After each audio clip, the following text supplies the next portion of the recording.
targeting big Murray cod in lakes and dams in winter can be very tough, and that's why I want to share this tip with you now. A lot of anglers, when they fish, they'll come to a bank like the bank we've got here, and they'll work along, and they'll work very quickly. Now that's all right sometimes. So when you want to cover ground quick is when you're fishing a new bank or a new area, or you don't know where the fish are biting. You want to find whether they're biting on rocky banks or grassy banks. And what you can do is you can drive along with the electric motor and cast along. Something I prefer to do a lot more, and it's where we get most of our success, is fishing very slowly. So we're sitting very still right now. It's very calm, and that's why I prefer to have a very calm, flat lake. As soon as you get wind, it makes fishing very difficult because it moves you along way too fast, and you can't get your lure down into the zone and fish it properly. So what you want to do is go slow. We're sitting stationary, and I'll just turn the electric motor on for just a little second, move forward, turn it off, and just let that drift of the boat slowly go in the angle that we're going. So as you can see, we're cruising along in this direction here, and we'll fan our casts out. Now with two lures, sometimes we're sitting that still, you think far out, we're not going very far, we've really covered this water. But the reason we do it that way is because we know the fish are on this bank. So this bank, we've caught fish before, it's really good structure, there's logs down there, you got a good gradient, like it's coming into a good angle, nice and deep, plenty of rocks. We know the fish are here, so why cover it quick? You want to cover it nice and slow, because you know, we might be sitting here and I'll keep fanning cast out and slowly cruising forward, right?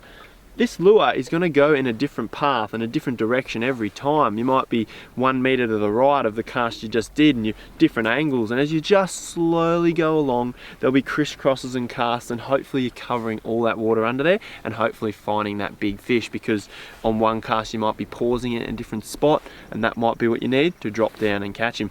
For an example, we were fishing here a few weeks ago, and we had 2 boats lined up. So 2 of us were in a boat in front and 2 were in a boat like right behind, basically on our tail, and 4 of us were just peppering this bank. We worked very slowly, and Jack caught a 95 centimeter cod, and he was the last person in the last boat. We all covered water in front of him with different lures. He had a soft plastic at the back, we were using spinnerbaits, top water, all sorts of different things through here, and it was just that cast that happened to fall into that slot. So that's why I prefer to fish very, very slowly. So you can go quick, and a lot of times we will. And say for example, if we're fishing a river, I'll go a lot quick because we know where the fish is sitting. Because there's a lot of water to cover down under the water here, there's a lot of area and a lot of structure. If you know the fish are in the spot, fish it nice and slowly. And by slowly, I'm talking about how quick you go along in the boat. That's a technique I use a lot, and hopefully it's something you can now try. Go out and give it a crack in an area where you know there are fish.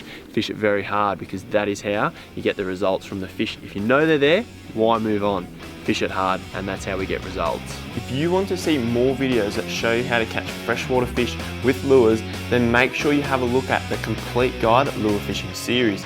This tutorial series covers 8 different styles of freshwater lure fishing, with 10 action-packed tutorial series, over 50 videos, and a massive 26 hours of content. This series covers everything you'll need to know to get out there and start catching fish. Head to socialfishing.com.au to find out more.